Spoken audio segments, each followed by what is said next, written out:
শুভ সকাল বন্ধুরা, কেমন আছো তোমরা সবাই? মম অ্যান্ড চিলড্রেন ব্লগে তোমাদের সকলকে স্বাগত জানিয়ে আজকের ব্লগটা শুরু করছি। তো সকালবেলায় দেখো অটোতে করে আমরা চলে এসেছি ডাক্তারের কাছে, কারণ মেয়ের দাঁতে একটু অসুবিধা হচ্ছিল। তো সেই কারণে হয়তো ওর গলার সাইডে একটু ফুলে গেছে, সেই জন্য মেয়েকে নিয়ে এসেছি ডাক্তার দেখাতে। তো দেখো দেখানো হয়ে গেছে, তো ওখান থেকে ওষুধ নিয়ে এই যে আবার আমরা বাড়ি চলে এসেছি। তারপর ওদের ভাত খাইয়ে দিয়ে এই যে বসে পড়েছি সবজি কাটতে। তো ছেলে মেয়ে তো এখন বসে বসে টিভি দেখছে, আর দেখো কাজ নিয়ে বসেছে প্যাকেটটা। তো মন চাইছে খাচ্ছে আর টিভি দেখছে। তো এদিকে আমি দুপুরে রান্না করব ঝিঙে পোস্ত। তো সেই জন্য ঝিঙে আর আলুটা এখন এই যে কেটে নিচ্ছি। এই ঝিঙেটা না খুব সুন্দর খেতে, পটল ঝিঙে বলছে সবাই, আমি সঠিক নামটা জানি না। দেখো একদমই ছোট ছোট সাইজ, আর এটা খেতে খুবই মিষ্টি। বড় ঝিঙেগুলো যেমন একটু পন্সি হয় ওই রকম টাইপের নয়, এটা খেতে ভালো লাগে। তো দেখো সেইগুলোই এখন আমি কেটে নিচ্ছি, ঝিঙে আলু পোস্ত বানাবো দেখে। তো মেয়ে একদমই খেতে চায় না, মানে ওর মন যা চায়, যখন যা চায় তাই খেতে চায়। তো দেখো এদিকে আবার আমি আপেলগুলো কেটে দিয়েছি ওদের খাওয়ার জন্য, তো ওরা এখন বসে বসে খাবে। আর এদিকে আমি মেশিন চালিয়ে দিয়েছি।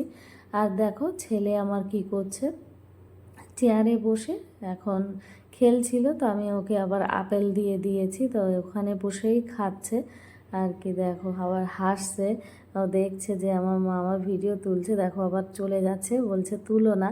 ও মাঝে মাঝে না লজ্জা পায়। তো দেখো ওখানে দাঁড়িয়ে পড়লো আর বলছে তুমি যাও।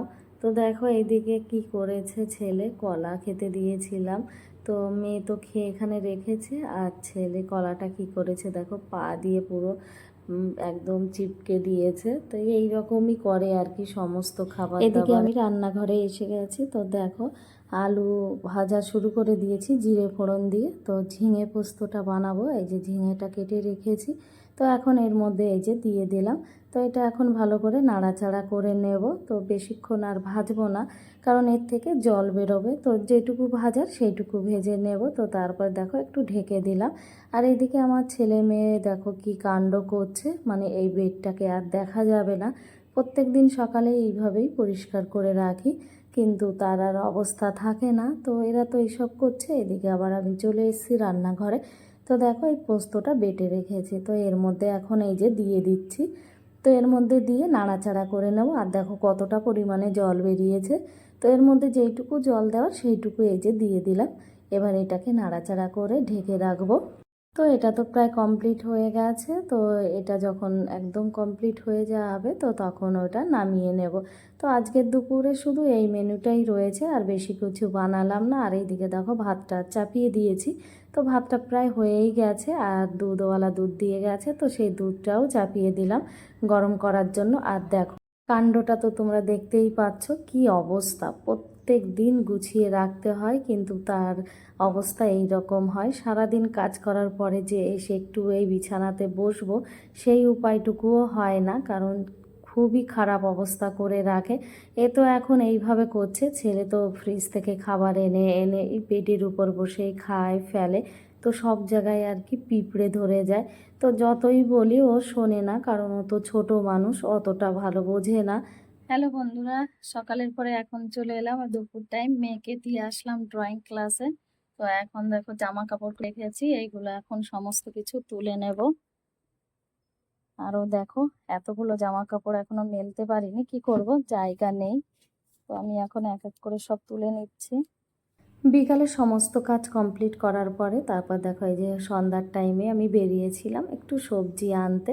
তো সবজি নেওয়া হয়ে গেছে, এখন আমি এই যে বাড়ি চলে এসেছি। তো বেশি সেরকম কিছু আনিনি, একটু পেঁয়াজ আলু আর একটা ব্রেড নিয়ে এসেছি। তো এটাই এখন এখানে রেখে দিয়ে তারপর আমি যাব ওখানে পার্কে, যেখানে নবরাত্রি হচ্ছে। তো সেখানে তো দেখো যখন যাচ্ছিলাম আমার এই বান্ধবীরাও যাচ্ছিল ওখানে পুজো মণ্ডপে।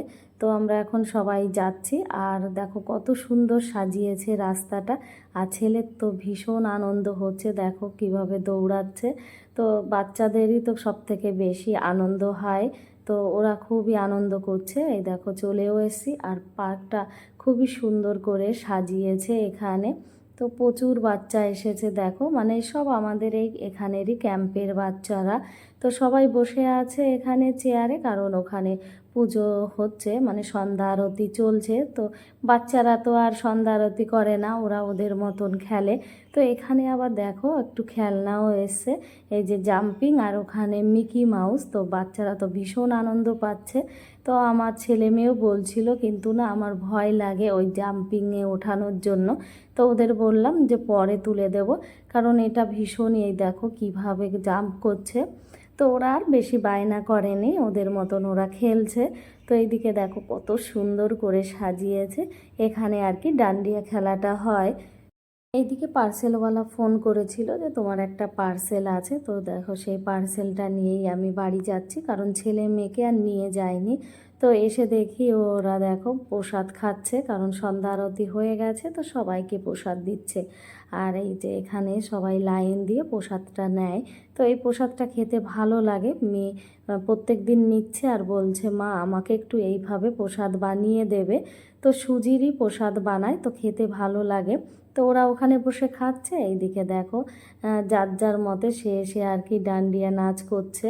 তো এখানে না এইরকমই অনুষ্ঠান হয়। আর এইদিকে আমার ছেলে আবার আমার কোলে উঠে গেছে, ওর ভালো লাগছে না আর কি। ছোটো মানুষ যখন যা মন চায়, কখনো বলছে আমাকে কোলে নাও, কখনো বলছে ছেড়ে দাও, মানে ওর পিছনে আর কি সারাক্ষণ দৌড়াতে হচ্ছে। তো এখানে তো সবাই আনন্দ করছে, আর আমি আমার ছেলেকে নিয়ে ওইভাবে আনন্দ করছি আর কি, ওর পেছন পেছন দৌড়ে। তো দেখো সবাই এখানে ফটো তুলছে, নাচ করছে। তো আর আমার ছেলের কাণ্ড দেখো, কোথায় কি আছে ও শুধু সেটাই খুঁজে খুঁজে বেড়াবে। তো দেখো পাশে এই সিঁড়িটা ছিল, তো সেই সিঁড়িটা নিয়েই কিভাবে খেলছে। তো এই রকমই ও আর কি সারাক্ষণ করতে থাকে। আর এইদিকে আমার মেয়ে বসে বসে খেলছে। তো ওখান থেকে আমরা সবাই চলে এসেছি, আর ওদের তো খুব আনন্দ হচ্ছে। দেখো পার্সেলটা খোলার জন্য কি করছে, খুব চেষ্টা করলো, কিন্তু মেয়ে আর পার্সেলটা খুলতে পারলো না। তো দেখো আমি পার্সেলটা খুলে দিলাম। খোলার পরে দুই ভাই বোন কি করছে দেখো, যার যার জিনিস সে খুঁজে বের করছে। মেয়ে তো ওর একটা ড্রেস বের করলো, এটা ওর মেশো দিয়েছে। আর ছেলে দেখো বের করছে, বলছে আমার সেই খেলনা কোথায়। আসলে ওর মামা বাড়ির থেকে অনেকগুলো গাড়ি পাঠিয়েছে, দেখো কত গাড়ি। এই গাড়িগুলোর জন্য একদম পাগল হয়ে যাচ্ছিল, বারবার শুধু ওদের ফোন করে বলছে তোমরা কবে পাঠাবে এই সমস্ত জিনিস। তো দেখো মেয়ের জন্য একটা হ্যান্ডব্যাগ পাঠিয়েছে। তো মেয়ের তো খুব খুশি। তো ওর মধ্যে কি কি আছে, তো সেগুলো বের করে দেখলো। ওর মধ্যে অনেকগুলো ক্লিপ পাঠিয়েছে, আবার এইদিকে ছেলের জামা কাপড়গুলো বের করে মেয়ে আবার দেখাচ্ছে যে ভাইয়ের জন্য কি কি পাঠিয়েছে। তো দেখো এটা ওর মামা পাঠিয়েছে এই জামাটা। তো মেয়ে তো ভীষণ খুশি, আর এই দেখো খুশিতে বসে পড়েছে। এখন এই প্যাকেটটা খুলে দেখছে এর মধ্যে কি পাঠিয়েছে। তো দেখো অনেক পেন বেরিয়েছে, ইরেজার, শার্পনার, পেন্সিল আর কি এই সমস্ত কিছু পাঠিয়েছে। তো ছেলে আবার দৌড়ে এসে দেখছে যে কি এর মধ্যে রয়েছে। তো দেখো একটা মালা পেয়েছে, তাই ছেলে আবার বলছে এটা দিদির জন্য। তো সেটাই ও দেখালো। আর এইদিকে দেখো এটা হলো পুরো ক্লিপের একটা প্যাকেট, কত ক্লিপ পাঠিয়েছে। তো মেয়ে বলছে আমার তো মাথায় চুল নেই, আর এখনই এত ক্লিপ পাঠিয়েছে। তো দেখো কত ক্লিপ, সব ক্লিপের মধ্যে এই ক্লিপটাই অনেক বড়, তাই ছেলে আবার ক্লিপটা ধরে বলছে এটা মায়ের জন্য, যেহেতু এটা বড় ক্লিপ। তো এটাই দেখাচ্ছে আমাকে। তো আমি বললাম এটা দিদির। তো এখন ওর দিদিকে ও দিয়ে দিচ্ছে এই ক্লিপটা, ওর লাল জামার সঙ্গে ম্যাচিং করে পাঠিয়ে। এদিকে ছেলে তার সমস্ত গাড়িগুলো দেখো কত সুন্দরভাবে সাজিয়ে রেখেছে, 7খানা গাড়ি পাঠিয়েছে। আর দেখো একটা ব্রেসলেট পাঠিয়েছে, মেয়ে হাতে পরছে কিন্তু সেটা হচ্ছে না। তো ছেলে আবার বলছে এটা আমার জন্য পাঠিয়েছে। তা দেখো নিয়ে আবার দেখছে, হাতে পরার চেষ্টা করছে, কিন্তু ও পরতে পারলো না। তো দেখো মেয়ে আবার একটা মালা বের করেছে, আবার মালাটা নিয়ে দুই ভাই বোন টানাটানি করছে। ছেলে বলছে এটা আমার জন্য। তো দেখো ব্রেসলেটটা পরে নিল হাতে। তো খুবই আনন্দ হচ্ছে এদের। আজকের ভিডিওটা এই পর্যন্ত। ভালো লাগলে একটা লাইক, শেয়ার, কমেন্টস আর সাবস্ক্রাইব করে দিও।